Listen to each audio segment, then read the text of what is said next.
Mike, good to talk to you. Let's talk a little bit about when you were younger. You came from a bigger family. Yes, big Catholic family. My dad, when he left for World War II, he gave my mom a cedar chest. He worked at Hildebrand Furniture in Rhinelander, so they have a Lane cedar chest. So I have it in my bedroom right now. And so Dad had they had 9 kids. I'm number 8 out of 9. So they had 6 boys, a girl, and then 2 more boys. I think that's right. Yeah. So I'm the 7th son. That's me. Perfect way to be.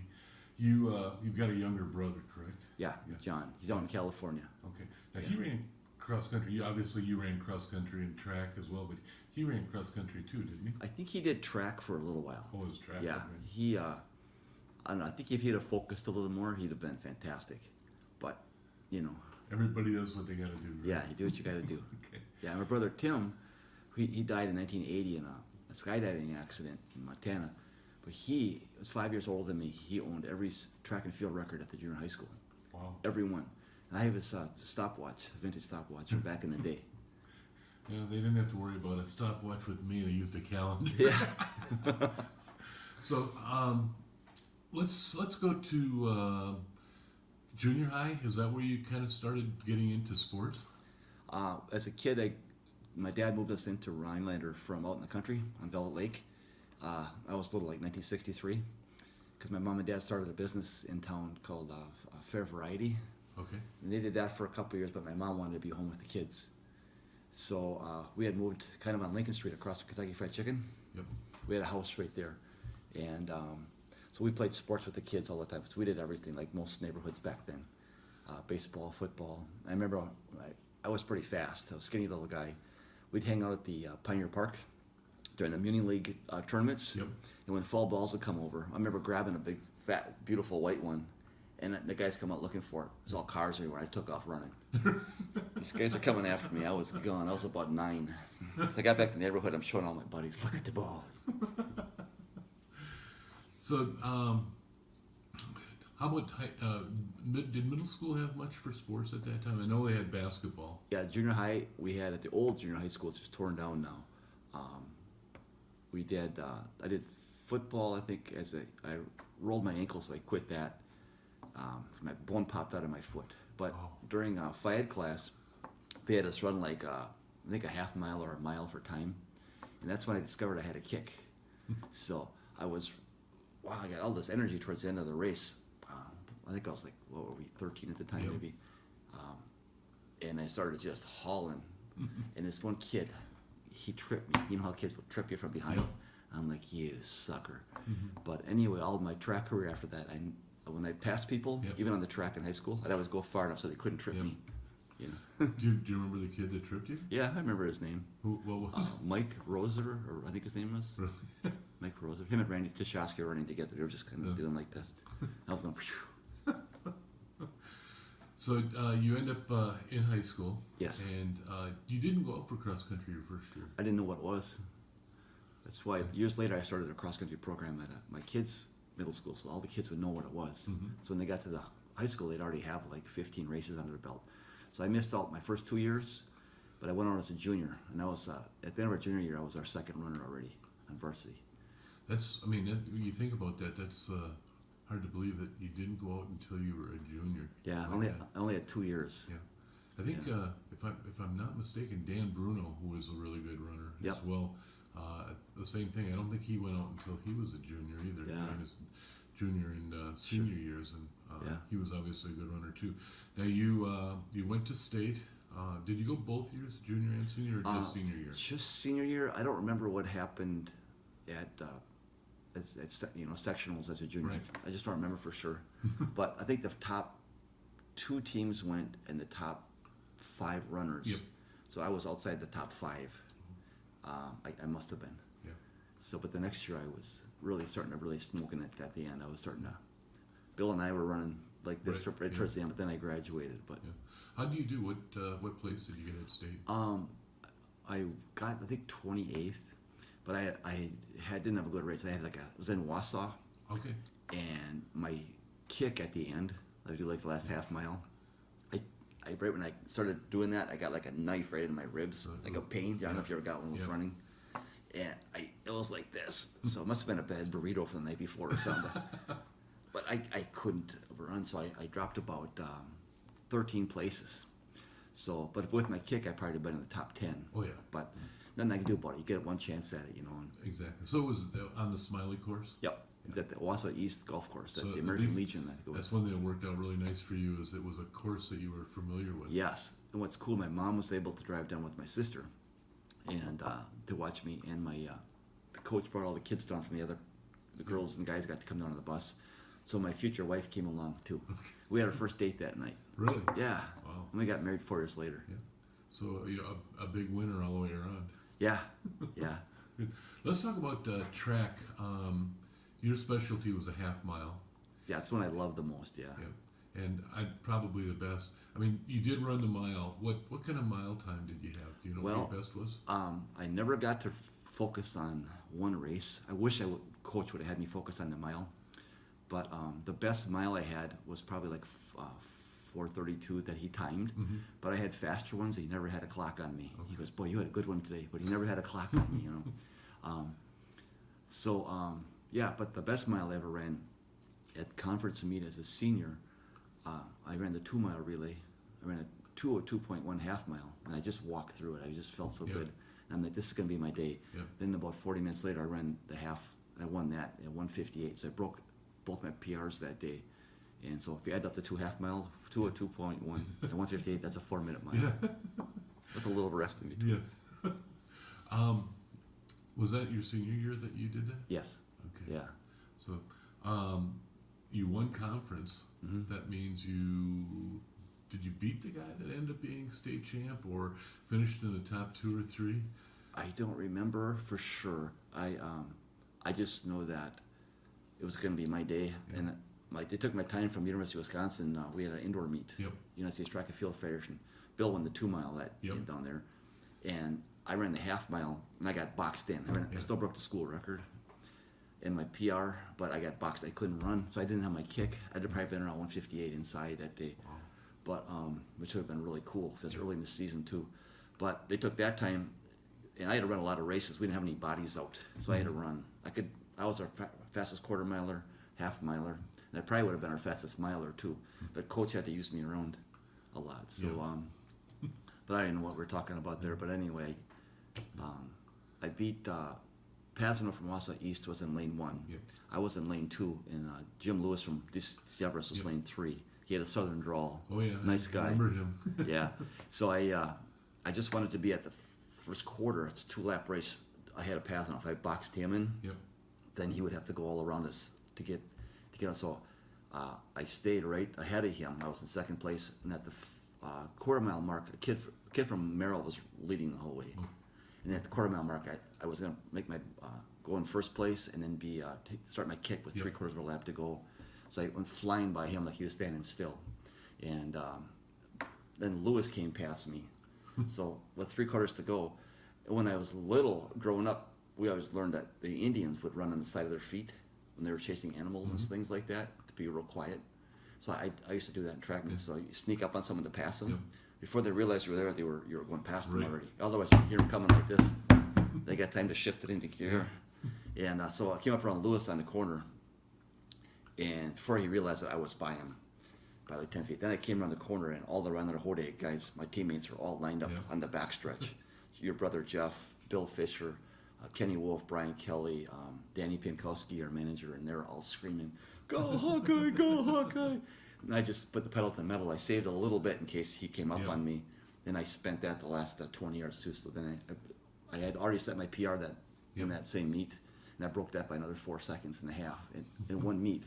After I'd already run a PR, and so that was my day. Yeah. Did Mark Nemke from Wausau West run? He didn't that day. He had won it the year before. He's very fast, and I think he dropped out of school at some point, so he didn't run, or he couldn't run. So I hadn't kept track of him after that. I don't know. He might still be out for track somewhere. I don't know. Somebody said he ran for mayor in Wausau. I think I remember that. There was always a rumor that he was into witchcraft. He would cast spells on other runners and stuff like that. Yeah, he was a great guy, fun guy though. Oh, he You know, used to come out to our house Yep. in the country in Rhinelander, Yep. and you would just show up. It'd be you. One day, Mark Nemke from Wausau, he hitchhiked up from Wausau, Yep. and you guys came out and picked me up. And I think we got some cold beverages and drove around drinking. Yeah, it was. It definitely had some good times. A big part of the reason that you became as good of a track runner and cross country as well was you got into cross country skiing when it was relatively new in the early '70s. Tell us Yeah. about that. Well, my brother Tim, he worked at Mel's Trading Post at Rhinelanders all through high school. He was a great salesman, real strong, big-looking guy, a good-looking guy, and people loved him. He knew all the skis, and so cross-country skiing came out, gosh, around that area, like early '70s. Not many people were doing it, if any. So Tim wanted somebody to go with. So we moved back in the country in 1970. We had hundreds of acres of paper mill land behind us, and across the lake was ridges and the Girl Scout camp, which was abandoned in the winter. So we had all these cool trails all over on lakes, and so he says, Mike, you're gonna come get some skis. So I went down to Mel's Trading Post, and I got these cool Fisher skis, boots. This was probably the winter 1970, 70, 71. So I had nobody had cross country skis back then for the most part. I mean, there's a few people, but then when Bill Koch, I think his name was, from Vermont, he got a silver Yep. medal in one of the races in the Olympics. Then after that, things just started booming for that industry. But so Tim and I would go out. He'd come home at night, like 10 o'clock at night, and he'd go, Mike, let's get your skis. We'd go out under the moon out. It was the coolest. We'd bring a wine flask. I was like 13, you know. Like, it was always like Mogan David wine. Yeah. My uncles would bring my dad bottles for Christmas, so us kids would drink it up, you know. And so we'd go out. That was the coolest time to go out under the moon at night in like 1970, 71 too. So we would do that, and then I never did any races in it, but I was skinny and fast, and I just really enjoyed it. Yeah.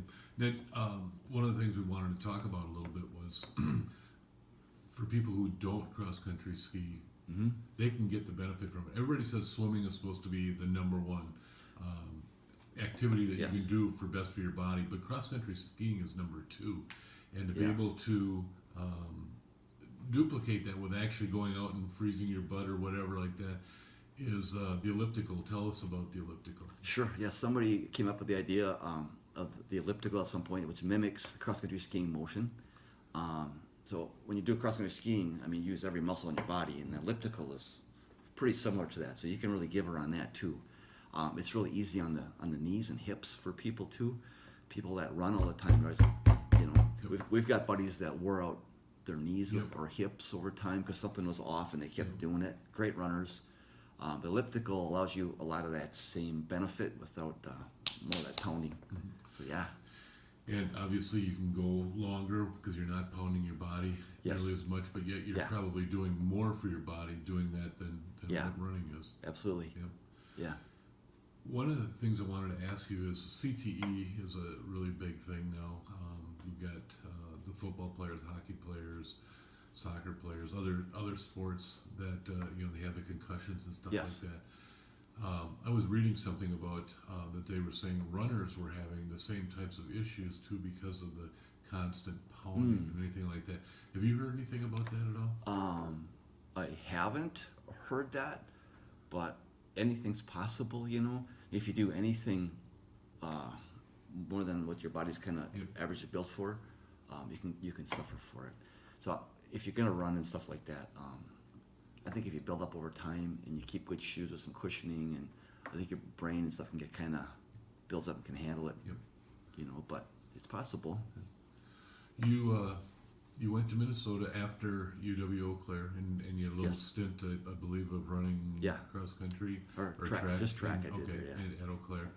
Yeah. You decided that you wanted to become a chiropractor. Went Yes. to St. Paul, and let's see the name of the school, and I can't think of it. Northwestern Yeah, College of Northwestern, Chiropractic. which most people are pretty well aware of. You get out of school, move to Merrill first, I believe. We actually went to my wife's hometown was Madison, Okay. and she had some family there yet, so we moved down that way. But Madison, we found out it's a nice place to live or to visit for Badger games. Yeah. I didn't want to live. We hated it down there. We'd come from St. Paul, which was just incredible. Right, yes. St. Paul, Minneapolis area, and Madison's a totally different place. And so, but I worked for a couple docs down in Broadhead, Wisconsin, a little tiny town near Monroe. They bought out an old doctor who'd been there since like 1920 or something. His X-ray machine, I'd work Tuesday, Thursday, Saturday morning, and they paid me $250 a week, and I'd have to drive like 60 miles down there. But he had an X-ray machine from like 1919. It must have been one of it had number 3 on the serial number. But I'd push the button, and hide behind this lead wall, and the patient would be over there, and it would make these incredible. You could smell smoke, something. And I put the fire out on the patient and stuff. I'd pour water on him. It was bizarre. I mean, the hair would stand up on the back of your neck. Yeah. So the guy who came and put a new one in later after I left, he said he put that in the trailer, and he didn't tie it down so it would fall off on the way wherever he was going. But so I worked there for a while in Broadhead, and then I worked in Madison area on my own for a while too. But I didn't really like it down there. I mean, it's a nice town and stuff, and it's changed a lot. It's not Highland Park. The St. Paul? Yeah. No, it was just, I don't know, it's different. But anyway, we moved up to Merrill, and one of the guys I worked for used to practice in Merrill. I wanted to come back to St. Paul. He goes, Mike, go up to Merrill. He says there's only one chiropractor there out of for like 10, 12,000 people. Mm-hmm. Rhinelander at the time, our hometown, 35 miles down the road, had about 9 chiropractors. Yeah, exactly. That's all numbers sound good. Yep. So we went to Merrill. We practiced from there from 84 to 93. And I was seeing, a lot of people, like 500 people a week. Wow. I was starting to wear out my wrist a little bit, and I told Cindy I don't want to keep up at that pace. So we wanted to move back to St. Paul. And then we looked at houses around St. Paul and stuff. Our kids were little at the time. They were like 2 and 3, 2 little boys, Mikey and Christopher. And then she got kind of nervous about moving over here with the little kids and everything like that. So our practice was for sale over by Appleton. So we ended up moving over there, bought a house, and then that practice didn't work out. So I started my own in Deep Pier outside of Green Bay. And that was there for 24 years. Yeah. Wow. And we lost Cindy to cancer 3 years ago. And she was, besides your wife, she was also your business partner. Yeah, she was fantastic. She's my best friend, and we've been together. We grew up together. That's one reason I didn't go out for much track and stuff at Eau Claire, because I had my cute girlfriend was back home. Yeah. And if I do track, I don't get to go home for like 5 months. Right. And every weekend we're, getting on a bus all day. I remember. Yeah, we're cross country too, and I was really skinny then too, and we all were, Yeah. When I graduated high school, I hit the tape, but as a senior, I was like 141 pounds. And I was still 6 foot tall. Okay, now I'm 176, and I'm still skinny. I'm working on this though, man. Yeah. Trying to move this up to here a little bit. That's good. You got plans to start a new business? Yes. In the Twin Cities area. Yes. Tell us about that a little bit. Well, after leaving here in 1983, I've been wanting to come back since. So I was able to, some young docs approached me to buy my practice in the Deep Pier. And chiropractic practices in Wisconsin are tough to sell because it's hard for the doctors to get new docs to get licensure because of the demands that are put on the kids unfairly there. So these guys came up, and a husband and wife, and they were really nice kids. They had financing and stuff, and so I thought it was like God talking to me. Yep. So now I sold my house ahead of time. I rented, and I sold my practice. Got those guys all set, and I moved over here in June to Hudson, Wisconsin, and it's awesome around here. But I'm doing little sorties into the Twin Cities, trying to find a good office space that feels right. So I'm honing in on about 3. So I'm going to be somewhere around here, and I'm going to start another practice. People think you're nuts, and I'm like, yes, I am. Crazy like a fox. Yeah, it's just me now and my dog, and I could always live under a lean-to out in the woods if I have to. Catch some rabbits, feed the dog, stuff like that. But I'll have a good practice. I just love what I do, and I'm gonna keep doing it as long as I can. One final question, Mike. Yes. What does success mean to you? Success means looking back. When you're a kid, I just wanted to be busy as a chiropractor, but then you learn, you have to pay the bills too. To keep the doors open. So being able to pay keep your business open, have enough money to live, and just be happy, and having good family members. So I do all I can with my kids, and having at least a few good friends. Like you and I have been good friends since, since I went for track as a freshman in '74.